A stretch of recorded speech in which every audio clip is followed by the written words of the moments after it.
नमस्कार। आप देख रहे हैं वार्तिक टीवी और मैं हूं सुभाष शर्मा। आज के इस खास कार्यक्रम सियासी चाल भूचाल में आप सबका स्वागत है। आज हम बात करेंगे कि आखिर कांग्रेस आलाकमान पार्टी को नेतृत्व देने में क्यों सफल नहीं हो पा रहा। इस कार्यक्रम के सूत्रधार जो हैं वो राजनीति के चाणक्य समझे जाने वाले पूर्व मंत्री और वरिष्ठ नेता चंद्रराज सिंह भी हैं। हम उनके पास चलें, इससे पहले मैं आप सबसे, हमारे दर्शकों से, हमारे चिंतकों से निवेदन करता हूं कि आप वार्तिक टीवी को सब्सक्राइब कर लें और हमसे लगातार जुड़े रहने के लिए नोटिफिकेशन के बेल आइकन को आप सब्सक्राइब कर लें। तो ये तो थी प्रस्तावना कार्यक्रम की। अब हम स्वागत करने चलते हैं। हमारे साथ जुड़ चुके हैं चंद्रराज जी सिंह। तो सिंघवी साहब, आपका स्वागत है। नमस्कार। नमस्कार। आप वैसे तो इस कार्यक्रम के सूत्रधार आप हैं, लेकिन मैं कार्यक्रम की प्रस्तावना मैं आपसे पूछ लूं कि कांग्रेस आलाकमान आखिर किस कारण से पार्टी को नेतृत्व देने में अभी सफल नहीं हो पा रहा है। क्या विचार है आप? विचार साफ है। जब जब कांग्रेस ने एक व्यक्ति को आगे किया तो नेतृत्व बना। जवाहरलाल जी थे तो किसी और कोई सामने आया ही नहीं। जब इंदिरा गांधी आई तो एकमात्र नेतृत्व दिया। राजीव गांधी आए तब भी एकमात्र नेतृत्व देने वाले वही थे और पूरी कांग्रेस खड़ी थी। उसके बाद धीरे धीरे जब कांग्रेस नेतृत्व नरसिम्हा राव के हाथ में आया तब भी नरसिम्हा राव को सर्वमान्य लिया गया, इसलिए उनका नेतृत्व रहा और अल्प में होते हुए भी 5 साल तक सफलतापूर्वक उन्होंने शासन का संचालन किया। लेकिन उसके पश्चात जब राहुल गांधी को आगे लाने का प्रश्न आया तो कई लोग नेता बनने के प्रयास में आगे आए। उनके परिवार में भी उनके समकक्ष प्रियंका को लाने का प्रयास किया गया। अगर अकेले राहुल गांधी को ही नेता मानकर कांग्रेस के करोड़ों कार्यकर्ता, जिस प्रकार मोदी मोदी कहा जाता है, राहुल राहुल कहा जाता, तो शायद राहुल गांधी नेता बन जाते, मगर ऐसा नहीं हुआ। राहुल गांधी के नेतृत्व को मजबूत करने के लिए कांग्रेस कभी एक हुई नहीं। जब राहुल गांधी को पप्पू कहा गया तो सारी कांग्रेस को कहना चाहिए था कि पप्पू नहीं, कांग्रेस के नाव के चप्पू हैं वो। पर कहा क्या? कितने कांग्रेसी खड़े हुए राहुल गांधी के पीछे, बड़े बड़े नेता खिलाफ थे। राहुल गांधी के नेतृत्व को स्वीकार करने में एक ऑल्टरनेटिव पैदा किया गया। जब प्रियंका को उत्तर प्रदेश में सक्रिय किया तो लोगों ने कहा कि बहन भाई की मदद के लिए आ रही है, मगर हुआ उल्टा। बहन को ही भाई का प्रतिनिधि बनाने के लिए कांग्रेस के स्वार्थी और निकृष्ट विचारधारा के कुछ लोगों ने प्रयास किया और उनके समर्थन की जगह उन्हें प्रतिद्वंदी बनने का प्रयास किया गया। इससे कांग्रेस में राहुल गांधी नेता नहीं बन सके और कोई था नहीं। गांधी परिवार में 2 ही थे। सोनिया जी ने नेता बनने से अस्वीकार कर दिया, प्रधानमंत्री बनने से अस्वीकार कर दिया, वो बनी नहीं सकती थी। उनके सामने इटालियन होने का प्रश्न आ गया। ऐसी स्थिति के अंदर कांग्रेस आलाकमान कहां से नेता पैदा करती? नेता तभी पैदा होता है जब पूरी पार्टी एकजुट खड़ी होती है, सारे कार्यकर्ता मानते हैं कि हमारा नेता है। राहुल गांधी के किसी भी वक्तव्य के समर्थन में संपूर्ण कांग्रेस ने कभी समर्थन में खड़ा होने का प्रयास नहीं किया। जब उनको मजाक उड़ाई जाती तो कांग्रेसी आगे रहते थे। राहुल गांधी के नेतृत्व न बनने के इस कुचक्र और षड्यंत्र में कांग्रेस के नेताओं का योगदान था, किसी और का नहीं था। भाजपा ने राहुल गांधी का पतन नहीं किया, कांग्रेस में कांग्रेसियों ने ही राहुल गांधी का पतन किया। इसके अलावा और कोई गांधी परिवार का था ही नहीं जिसको नेता बनाया जा सकता था, इसलिए कोई नेता नहीं बन पाया। जी, तो अभी आपने आपकी चर्चा के बीच में एक पॉइंट छेड़ा कि परिवार में सोनिया गांधी के बाद में जो भावी नेतृत्व है प्रियंका गांधी और राहुल गांधी का ही देखा जा रहा था। लेकिन क्या आपको लगता है इस परिवार में भी नेतृत्व को लेकर कोई विभेद है, या क्या वजह है कि वो प्रियंका और राहुल में अभी भी शायद तय नहीं कर पा रहे हैं? क्या वजह है? तय करने का प्रश्न ही नहीं है। ऑल्टरनेटिव क्यों? नेता तभी बनता है जो एक होता है। जब 2 का नाम आते ही नेतृत्व समाप्त हो जाता है।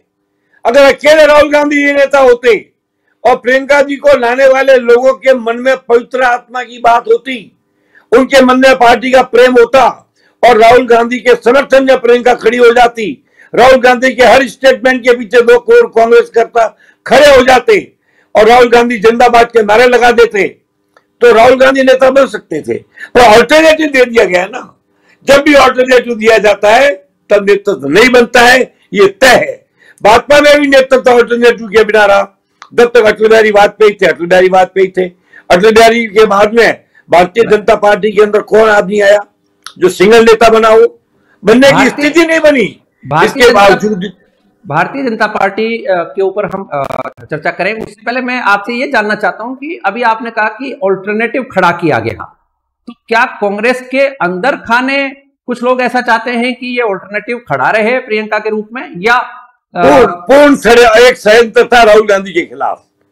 राहुल गांधी को यह कहा गया था कि तुम्हारी बहन तुम्हारी मदद के लिए आ रही है, और जब भी राहुल गांधी ने किसी बात का फैसला किया तो फिर शिकायत का दरवाजा क्यों खुला? अभी पंजाब का मामला ले लीजिए आप। जब राहुल गांधी ने निर्णय किया तो पंजाब के लोग प्रियंका के पास पहुंच गए। क्या प्रियंका राहुल गांधी का अपीलेट अथॉरिटी है? अपीलेट अथॉरिटी है तो अंतिम निर्णय नहीं होता है। अंतिम निर्णय तब होता है जिसकी अपील नहीं होती है। राहुल गांधी के ऊपर 2 अपीलेट अथॉरिटी बना दी गई, एक प्रियंका को बना दिया गया, एक सोनिया जी को बना दिया। इसलिए राहुल गांधी पर किसी प्रकार की असफलता का आरोप लगाना महान मूर्खता होगी। अगर पूर्ण कांग्रेस एकमात्र राहुल गांधी को नेता मानकर चलती तो 31 लोग जो बोल रहे थे ना, ये बोल नहीं पाते। इनके पीछे कुछ वो लोग थे जो सोनिया जी के निकट थे। मैं नाम नहीं लेना चाहूंगा, उचित नहीं होगा, मगर इसमें कई लोग बड़े थे। हो सकता है राजस्थान, उत्तर प्रदेश या और कहीं के नेता हो, मगर थे। ये एक षड्यंत्र था। राहुल गांधी को आगे न बढ़ना देने का षड्यंत्र भाजपा का नहीं था, कांग्रेस का था। इसलिए राहुल गांधी नेता नहीं बन पाए। वरना राहुल गांधी जो बात कहते हैं साफ दिल से कहते हैं, खुली कहते हैं, हिम्मत से कहते हैं, साहस से कहते हैं, ताकत से कहते हैं, चुनौती देते हैं, मोदी पर आक्रमण करते हैं, तगड़ा आक्रमण करते हैं। जवाब देने लायक नहीं होता है, मगर पीछे कांग्रेस खड़ी नहीं होती है। अकेला आदमी कैसे लड़ेगा? न तो अकेला भीष्म पितामह लड़ सकता था, न अकेला कर्ण लड़ सकता था, न अकेला अर्जुन लड़ सकता था। जहां भी होता है पूरी ताकत के साथ पार्टी के सैनिक और सेनापति सब खड़े होते हैं, तब नेतृत्व का निर्माण होता है। अटल बिहारी वाजपेयी एक इशारे पर पूरी भारतीय जनता पार्टी खड़ी होती थी, इसलिए उनका नेतृत्व बन गया। अगर खड़े नहीं होते तो नेतृत्व कहां से बनता? जब अडवाणी का नाम आया, नेतृत्व में विभाजन हुआ तो नेतृत्व नहीं बन पाया। इसलिए जब कोई पार्टी 2 आदमियों 2 घोड़ों पर सवारी करती है, 2 नाव पर सवारी करती है, तो नाव डगमगा जाती है। अच्छा होता एकमात्र आदमी को, राहुल गांधी को ही कांग्रेस आगे लाती, और कांग्रेस के भीतर जो राहुल को न चाहने वाले लोग थे उनको दरकरार कर दिया जाता, एकांत में कहा जाता। प्रियंका कहती कुछ नहीं, जो है वही राहुल गांधी है, मैं राहुल गांधी की एकमात्र समर्थक मात्र हूं, तो उसको प्रतिद्वंदी बनाने का प्रयास ही नहीं होता। अब राहुल गांधी की बातों का लेकर के कि राहुल गांधी बोलते, अरे राहुल गांधी की भावना और शब्दों का अंतर लोगों को समझाया ही नहीं गया। राहुल गांधी मान लीजिए कभी कोई बात गलत भी बोलते, और कांग्रेस कई बातें ऐसी हुई है जहां पर भारतीय जनता पार्टी के नेता गलत भी बोले तो आरएसएस के करोड़ों नेता खड़े हो गए और जस्टिफाई कर दिया। बंगाल में भी दीदी के सामने मोदी के नारे लगाए गए, राहुल गांधी के नारे कहां लगाए गए? राहुल जिंदाबाद के नारे कहां लगाए गए? राहुल तो कौन है? दूसरा तो कोई था ही नहीं। मैं केवल राहुल पर फोकस इसलिए कर रहा हूं कि और कोई था ही नहीं। या तो ये प्रियंका हो ही लाते और पूरा देश का कांग्रेस जन कहते प्रियंका प्रियंका प्रियंका, तो बात और होती, या फिर राहुल को लाते। मगर दोनों में लाने के बाद में विभाजन हो गया। एक की अपील दूसरे के पास होने लग गई, एक की निर्णय की क्षमता को दूसरे से चुनौती करवाई गई। सोनिया जी एक तरफ राहुल गांधी का समर्थन चाहती थी, दूसरी पुत्री का प्रेम भी था, वो निर्णय नहीं कर पाई। ये सारी स्थितियों के कारण राहुल का नेतृत्व नहीं बन सका। अन्यथा राहुल की कई बातों में सच्चाई होती है, हिम्मत भी होती है, वो सच्चे दिल से बोलते हैं, साफ बोलते हैं। उनके शब्दों का दुरुपयोग जब किया गया संघ द्वारा अथवा भाजपा द्वारा, तो कांग्रेस ने करेक्शन नहीं किया। कांग्रेस के करोड़ों लोग आज भी खड़े हो जाएं किसी भी एक आदमी के पीछे, और कांग्रेस संपूर्ण एकता के साथ नारेबाजी करे, तो कांग्रेस नेतृत्व दे सकती है। दूसरा कोई नेतृत्व है ही नहीं, सारे रीजनल लेता है, नेतृत्व देने की क्षमता ही नहीं है। राष्ट्रीय नेतृत्व को चुनौती देने के लिए राष्ट्रीय नेतृत्व की जरूरत होती है। प्रांतीय नेतृत्व राष्ट्रीय नेतृत्व को कोई चुनौती नहीं पाता है। बिल्कुल आपने ठीक कहा कि राष्ट्रीय नेतृत्व को चुनौती देने के लिए राष्ट्रीय स्तर पर एक मजबूत विपक्ष की जरूरत है। लोकतंत्र की सुरक्षा के लिए, लोकतंत्र की गारंटी के लिए भी एक सुनिश्चितता करनी चाहिए मजबूत विपक्ष हो। तो क्या आपको लगता है कि यदि कांग्रेस पार्टी एकजुट एक समर्थन करके एक फैसला करके राहुल गांधी को आगे बढ़ाए, तो क्या वो मोदी को चुनौती देने की स्थिति में है? एक चुनौती, राहुल मोदी को चुनौती देने का प्रश्न तब पैदा हो जब पार्टी में एकता होगी। दूसरा एक बात है, जो कांग्रेस सने सने सब प्रांतों से गायब होती जा रही है, अब बंगाल में एक सीट भी नहीं आना। आज के चुनाव हुए पंचायतों के उत्तर प्रदेश में, क्या है कांग्रेस की परफॉर्मेंस? तो कांग्रेस के अंदर हतोत्साह की स्थिति है। उत्साहित हो जाए कांग्रेस, तय कर ले कांग्रेस कार्यकर्ता कि हमारा एकमात्र नेता राहुल गांधी है, चाहे हम आगे आए या ना आए, चाहे मोदी को चुनौती दे या न दे, तो एक नेतृत्व तो बनेगा। ऐसा होता ही नहीं है। कांग्रेस में विभाजित नेतृत्व हुआ। गुलाम नबी कुछ कहता है, कपिल सिब्बल कुछ कहता है, आनंद शर्मा कुछ कहता है। तो ऐसी स्थिति के अंदर कांग्रेस कैसे नेतृत्व दे सकती है? अगर आज ये सारे के सारे कांग्रेसी, पूरे देश के कांग्रेसी तय कर ले कि नहीं हारे या जीते, चाहे हमारी एक भी स्टेट रहे या न रहे, नेतृत्व केवल एक ही आदमी का रहेगा, तो कांग्रेस क्यों नहीं नेतृत्व दे सकती? कांग्रेस पूरे देश के गांव गांव में फैली हुई पार्टी है, एक एक घर में फैली हुई पार्टी है। इस पार्टी को नेतृत्व देने में कहां प्रॉब्लम है? हार और जीत से नेतृत्व का संबंध नहीं होता है। नेता एक होता है। बिना किसी की राय के भी कांग्रेस ने नेता बनाए हैं और कांग्रेस के नेता बने हैं। कांग्रेस को नेतृत्व देने की क्षमता में कमी नहीं। अब मोदी से आप तुलना मत करिए। मोदी एक बार आ चुके, राष्ट्र के प्रधानमंत्री हैं। जिस प्रकार बांग्लादेश बनाते वक्त अटल बिहारी वाजपेयी ने इंदिरा गांधी की प्रशंसा की थी, वैसी स्थिति मोदी की कश्मीर के बाद बनी है। इसको आप कैसे चुनौती दे सकते हो? इसको चुनौती देने के लिए कांग्रेस के करोड़ों कार्यकर्ताओं को एक स्वर, एक कंठ, एक मुंह, एक विचार और एक आंखों के इशारे पर खड़ा होना पड़ेगा। हजारों जगह रैलियां होगी, लाखों लोग कांग्रेस के कार्यकर्ता आज भी इस देश में है, वो बोलेंगे, एक स्वर से बोलेंगे, तो कांग्रेस नेतृत्व देगी। और कांग्रेस के अलावा नेतृत्व देगा?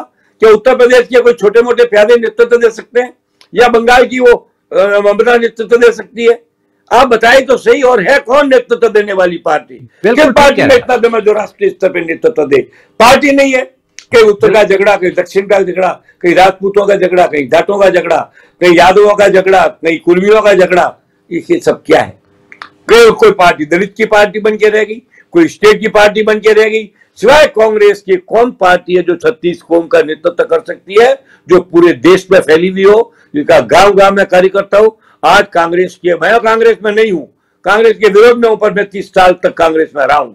मुझे मालूम है कोई जमाना था जब कांग्रेस के, जब इंदिरा गांधी के खिलाफ 77 में आंदोलन हुआ, लाखों लोगों ने जेल भर दी थी। एकमात्र दृष्टिकोण था Indira Gandhi, Indira is the leader, तो इंदिरा लीडर बन गई।